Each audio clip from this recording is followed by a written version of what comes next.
तो नेता प्रतिपक्ष की कुर्सी संभाल रहे विजय सिन्हा पूरे तेवर में है। पूरे तेवर का मतलब कि अगर कहीं कुछ होता है तो विजय सिन्हा पहुंचते हैं, वहां जाकर मुख्यमंत्री से लेकर उप मुख्यमंत्री तेजस्वी यादव तक को चेतावनी देते हुए कहते हैं कि आपको उखाड़ कर फेंक देंगे। और जो मुख्यमंत्री की कुर्सी पर बैठकर आप पूरे बिहार को छोड़कर देशाटन पर निकले हैं, उस देशाटन का हिसाब बिहार करेगा।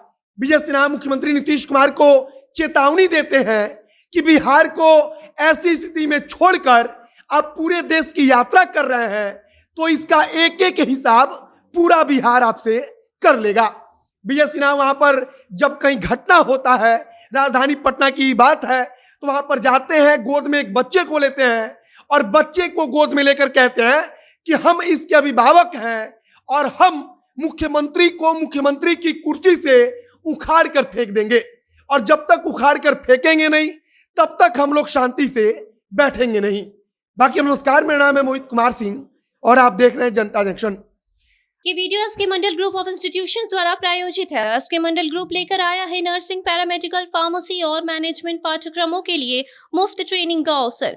ऑनलाइन आवेदन भरने के लिए छात्र www.skmgi.in पर जाएं तथा ऑफलाइन आवेदन जिन जगहों पर उपलब्ध है वो आप स्क्रीन पर देख सकते हैं। आवेदन शुल्क मात्र 200 रुपए है और उसकी आखिरी तारीख है 3 अक्टूबर। किसी भी किस्म की अन्य जानकारी पाने के लिए स्क्रीन पर दिए गए नंबर पर संपर्क करें। राजधानी पटना में अपराधियों द्वारा 2 लोगों की हत्या होती है। हत्या के बाद से वहां पर नेता प्रतिपक्ष विजय सिन्हा पहुंचते हैं। जब से नेता प्रतिपक्ष की कुर्सी विजय सिन्हा संभाल रहे हैं तब से अब काफी ज्यादा एक्टिव हो गए हैं। मुख्यमंत्री नीतीश कुमार को वो खुला चैलेंज देते हुए कहते हैं कि आपको हम मुख्यमंत्री की कुर्सी से उखाड़ कर फेंक देंगे। विजय सिन्हा कहते हैं कि पूरे बिहार को ऐसी स्थिति में छोड़कर मुख्यमंत्री देशाटन पर निकले हैं। उनका कहने का मतलब होता है कि बिहार में मुख्यमंत्री रहते नहीं है बल्कि पूरे देश की यात्रा कर रहे हैं। बिहार में क्या हो रहा है इससे उनको कोई मतलब नहीं है। और विजय सिन्हा वहां पर जो पीड़ित परिवार होता है उसके परिवार के एक बच्चे को अपने गोद में उठा लेते हैं और मीडिया वालों के सामने बच्चे को गोद में उठाकर मुख्यमंत्री से लेकर उप मुख्यमंत्री तेजस्वी यादव तक को खुलेआम चेतावनी देते हैं और कहते हैं कि सत्ता में आज आप आए हैं लेकिन सत्ता आपकी पलट कर रख देंगे, आपको सत्ता से उखाड़ कर फेंक देंगे। विजय सिन्हा ने बकायदा अपने फेसबुक पर आकर लिखा भी है और मुख्यमंत्री को यहां भी चेतावनी दिया है और कहा है कि माननीय मुख्यमंत्री जी को शर्म आनी चाहिए।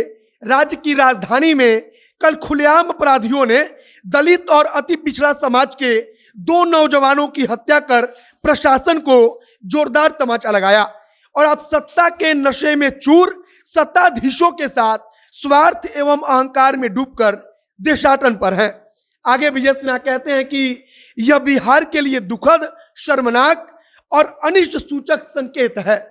विजय सिन्हा कहते हैं कि आप तो देशाटन पर निकल गए हैं, आपको राजधानी पटना में क्या हो रही है इससे भी कोई मतलब नहीं। और विजय सिन्हा जब से नेता प्रतिपक्ष की कुर्सी संभाल रहे हैं तब से पूरे तेवर में है। वो मुख्यमंत्री से लेकर उप मुख्यमंत्री तेजस्वी यादव तक को चेतावनी देते हैं और कहते हैं कि सत्ता में आप आ तो गए हैं लेकिन सत्ता में हम आपको रहने नहीं देंगे, हम आपकी सत्ता को उखाड़ कर फेंक देंगे। आप जिस मुख्यमंत्री की कुर्सी पर बैठे हैं उस मुख्यमंत्री की कुर्सी पर से आपको उखाड़ कर फेंक देंगे।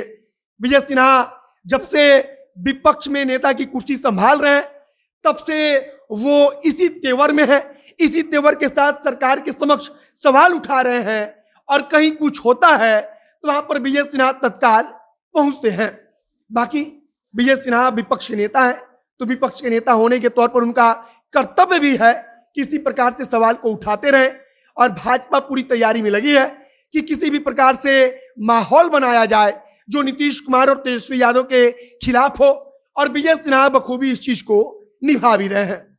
बाकी आप क्या सोचते हैं उसे कमेंट बॉक्स में लिखकर बताइएगा। कल राजधानी पटना में विजय सिन्हा पहुंचे थे, वहां पर पीड़ित परिवार के एक बच्चे को गोद में लेकर वे कहते हैं कि हम अभिभावक हैं और अभिभावक के तौर पर हम इस बच्चे को देखेंगे और तब तक लड़ेंगे जब तक कि नीतीश कुमार को मुख्यमंत्री की कुर्सी से उखाड़ कर फेंक नहीं देते हैं। बाकी आगे जो कुछ जानकारी है हम आप तक पहुंचाते रहेंगे। कैमरे से विशाल खड़े हैं और मैं मोहित कुमार सिंह, बहुत बहुत धन्यवाद।